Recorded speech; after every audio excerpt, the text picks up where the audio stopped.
నమ్మకస్తుల కొరకు ఆయన వెతుకుతున్నాడు. మనం ఉద్యోగాన్ని వెతుకుతున్నట్లు, మనకి సరైన జోడిని వెతుకుతున్నట్లు దేవుడు వెతుకుతున్నాడంటే ఆ మాటకు అర్థం ఏంటో తెలుసా? నమ్మకస్తులు లేరు.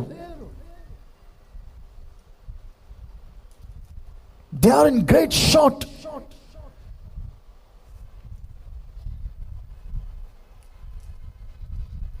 ఇంకో చోట రాస్తాడు, ఎంత వెతికినా ఒక్కడు కనబడలేదు.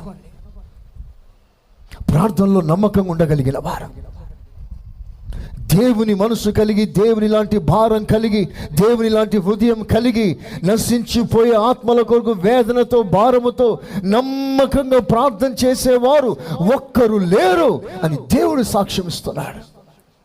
సిగ్గుపడవలసిన సాక్ష్యం అది. ఆ సాక్ష్యం ఎదుట మనందరం తేలిపోతున్నాం. నమ్మకస్తులను వెతుకుతున్నాడు.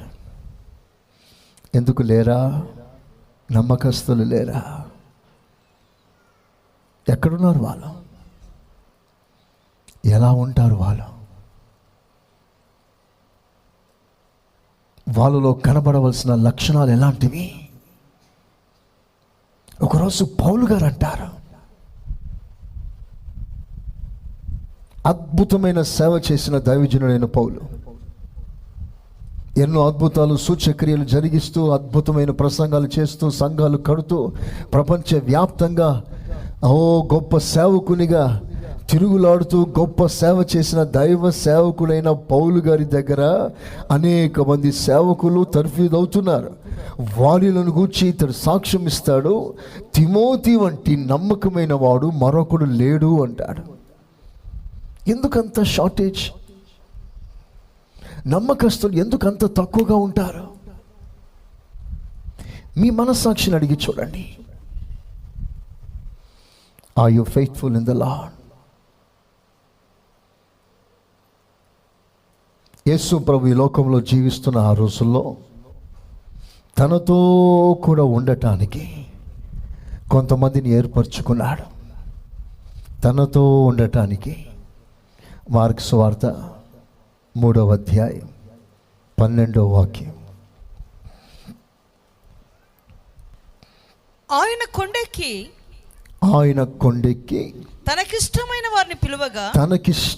వారిని పిలువగా వారు ఆయన యొద్దకు వచ్చిరి. వారు తనతో కూడా ఉండునట్లును. ఆ మాట చూసారా? 13వ వచనం. వీలైతే ఆ మాట నోట్ చేసుకోగలుగుతారా? వారు తనతో కూడా ఉండునట్లు. చాలు.